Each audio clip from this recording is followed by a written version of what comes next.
வணக்கம் மக்களே, இந்த வீடியோல நம்ம என்ன செய்தி பார்க்க போறோம்னா, நடிகையினுடைய கண்ணீர் கதை. வாட்டி வதைத்த புற்றுநோய், சொத்தை இழந்து அனாதையாக இறந்த கமலினுடைய முதல் காதலி. இணையதளத்தில் வைரலாகும் நடிகையினுடைய செய்தி. வாங்க என்ன தகவல் என்ன செய்தின்னு இந்த வீடியோல விரிவாக பார்க்கலாம்.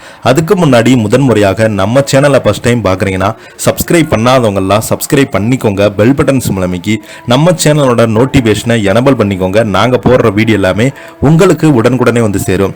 தமிழ் சினிமாவில் உச்சத்தில் இருந்த எத்தனையோ நடிகர்கள் நடிகைகள் ரசிகர்கள் மத்தியில மிகப்பெரிய அளவுல கொண்டாடப்பட்டாலும் கூட தனிப்பட்ட வாழ்க்கையில பலவிதமான கஷ்டங்களையும் வாழ்நாள் முழுவதும் சோகங்களையும் துக்கங்களை மட்டுமே அனுபவித்திருக்கிறாங்க.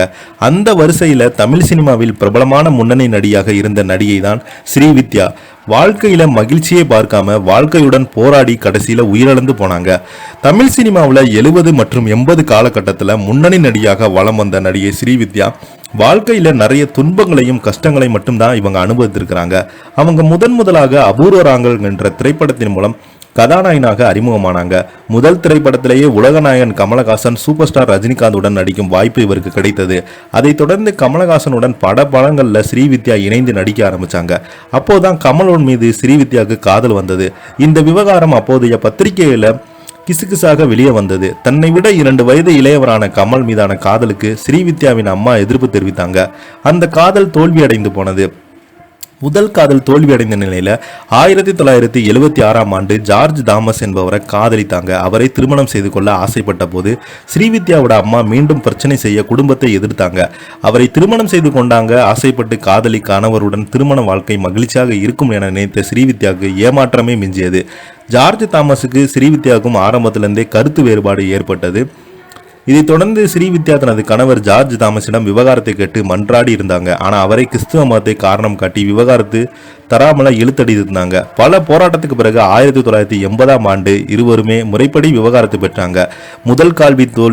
முதல் திருமணம் தோல்வி என்பதால் மிகுந்த மன உளைச்சல்ல இருந்த ஸ்ரீவித்யா அனைத்துமே மறந்து படத்தின் மீது கவனத்தை செலுத்தி நடித்து வந்தாங்க. ஆனால் ஸ்ரீவித்யாவுடைய வாழ்க்கை விது வேற மாதிரி விளையாடி அவருடைய வாழ்க்கை ஒட்டுமொத்தமாக புரட்டி போட்டது. ஸ்ரீவித்யாவுக்கு புற்றுநோயால் பாதிக்கப்பட்டு கேரளாவுக்கு சென்று புற்றுநோய்க்கான சிகிச்சை எடுத்து வந்தாங்க. அந்த நேரத்தில் தான் யாரையுமே சந்திக்க விரும்பாத ஸ்ரீவித்யா கமலஹாசனை மட்டுமே சந்தித்து பேச வேண்டும் என்று ஆசைப்பட்டார். இதை கேள்விப்பட்ட கமல் ஸ்ரீவித்யாவை சந்தித்து ஆறுதல் கூறி வெளிநாட்டில் இதற்கான சிகிச்சை இருக்கிறது, அதில் நிச்சயமா நீ குணமடைந்து விடுவாய் எனக்கு ஆறுதல் சொல்லியிருந்தாங்க. ஆனால் கமலை சந்தித்த மறுநாளே ஸ்ரீவித்யா துதிதஷ்டமாக உயிரிழந்து போனாங்க. இந்த செய்தி ஒட்டுமொத்த திரையுலகையுமே அதிர்ச்சியில் ஆழ்த்தியது. இது மட்டுமல்லாமல் தான் இறந்து விடுவோம் என்று தெரிந்து கொண்டுதான் ஸ்ரீவித்யா தனது சொத்துக்களை தனது உதவியாளர்கள் இசை நடன கல்லூரியில் படிக்கும் ஏழை மாணவர்களுக்கு உதவித்தொகையாக வழங்கியிருக்கிறாங்க. இதை பற்றி நீங்கள் என்ன கீழே உள்ள கமெண்ட் பாக்ஸில் மறக்காமல் பதிவிடுங்க. இந்த வீடியோ பிடிச்சிருந்தா லைக் பண்ணுங்கள், ஷேர் பண்ணுங்கள். நன்றி.